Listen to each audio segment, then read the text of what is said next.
بسم اللہ الرحمن الرحیم قال رسول اللہ صلی اللہ علیہ وسلم اللہم بارک لنا فی رجب وشعبان وبلغنا رمضان او کما قال علیہ الصلاة والسلام۔ جناب نبی کریم صلی اللہ علیہ وسلم اپنی حیات طیبہ کے اندر رمضان المبارک کی بہت زیادہ جستجو فرماتے تھے، اور نبی پاک صلی اللہ علیہ وسلم رمضان المبارک کا استقبال فرماتے تھے، جس کا ثبوت اس حدیث پاک سے ملتا ہے کہ نبی پاک صلی اللہ علیہ وسلم جب رجب کا مہینہ شروع ہوتا تو اس وقت یہ دعا مانگا کرتے: اے اللہ، ہمیں رجب اور شعبان کے مہینے میں برکت عطا فرما اور رمضان المبارک تک پہنچنے کی ہمیں توفیق عطا فرما، یعنی ہماری زندگی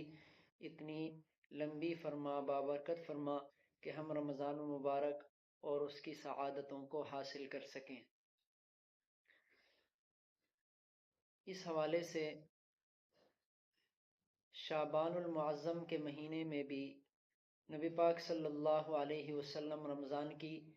تیاری فرمایا کرتے اور رمضان کا استقبال فرماتے۔ روایات کے اندر آتا ہے کہ ایک صحابی نے جناب نبی کریم صلی اللہ علیہ وسلم سے پوچھا کہ اللہ کے نبی، آپ اس مہینے میں ہی انتہائی کثرت سے روزے رکھتے ہیں جبکہ دوسرے مہینوں میں نہیں رکھتے، اس کی کیا وجہ ہے؟ تو جناب نبی کریم صلی اللہ علیہ وسلم نے فرمایا کہ یہ وہ مہینہ ہے جو رجب اور رمضان کے درمیان ہے، اور اکثر لوگ اس سے غفلت کا شکار ہیں، اس لیے میں چاہتا ہوں کہ میں اس حالت میں ہوں کہ میں روزے سے ہوں اور میرے نامہ اعمال اللہ کے حضور میں پیش ہوں۔